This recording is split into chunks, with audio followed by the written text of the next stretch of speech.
আসসালামু আলাইকুম বন্ধুগণ, কেমন আছেন সকলে? আশা করি সকলেই ভালো আছেন। আজকে আমরা রওনা করছি মৌলভীবাজার আলিয়াছড়া কাশিয়াপুঞ্জি আদিবাসীদের সাথে সাক্ষাৎ করতে। সাথে আছে আমাদের সফর সঙ্গী আলী ভাইকে সাথে নিয়ে চলছি কাশিয়াপল্লীর উদ্দেশ্যে।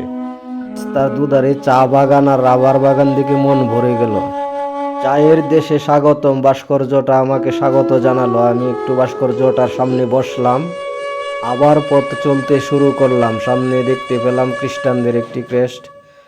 দুর্গম পাহাড় পেরিয়ে আদিবাসীদের আঙ্গিনায় এসে পৌঁছলাম। আদিবাসীদের চারপাশ অনেক পরিপাটি সুন্দরভাবে সাজানো। রাস্তার দুধারে অনেক ফুল গাছ, পাতাবাহার গাছ দিয়ে রাস্তা সাজানো। আদিবাসী শিশুরা এখানে ক্যারম খেলছিল, তারা আমাদেরকে স্বাগত জানালো। আমরা সামনের দিকে এগিয়ে গেলাম। সামনে একটি সুন্দর গেট দেখতে পেলাম, ফুল গাছ দিয়ে সাজানো। গেটটা অনেক সুন্দর করে সাজিয়েছে। সামনে দেখতে পেলাম হাঁস মুরগি রাখার জন্য একটি পরিপাটি সুন্দর ঘর। আদিবাসীদের বাড়ির চারপাশ দেখলে যে কারো মন জুড়িয়ে যাবে। বাড়ির সামনে একটি টিউবওয়েল দেখতে পেলাম, যেটি থেকে অটোমেটিক পানি পড়তেছে। আমি হাত মুখ ধুইলাম, পানি একটু খাইলাম। টিউবওয়েলটা দেখে আমি আজব হইলাম। এটা এমনিতে পানি পড়তেছে, চাপ দেওয়া লাগে না, কোনো কিছু না, এমনিতেই পানি পড়তেছে। এমন কল আমি জীবনেও দেখে নাই। হাত মুখ ধুইতেছি আর ভাবতেছি এটা কিভাবে সম্ভব, অটোমেটিক পানি পড়ে। এই কল থেকে আমি একটু পানি খাইলাম হাত মুখ ধোয়ার পর। পানি অনেক মিষ্টি পানি, ডাবের পানির মতো পানি। সিঁড়ি দিয়ে পাহাড়ের চূড়ায় উঠেছিলাম, আবার এই সিঁড়ি দিয়ে নিচে নেমে যাচ্ছি। বাড়ি ফেরার পথে আমরা শুরু করলাম বাড়ির দিকে। অনেক উঁচুতে উঠেছিলাম, অনেকগুলো সিঁড়ি পেরিয়ে আমাদের আসতে হবে।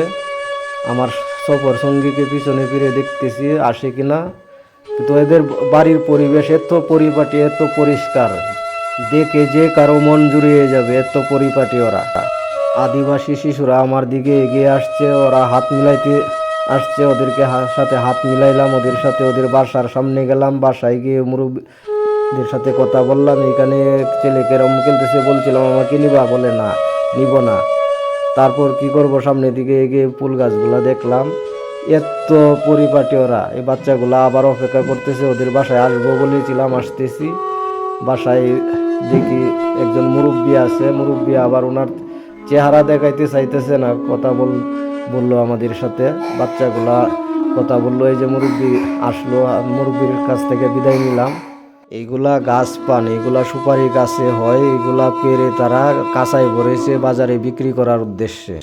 আলিয়াছড়া গুলবাহার কাশিয়াপুঞ্জি, এই সাইনবোর্ডটা আমাদেরকে স্বাগত জানিয়েছিল। এই সাইনবোর্ডটা থেকে আবার বিদায় নিয়ে যাচ্ছি।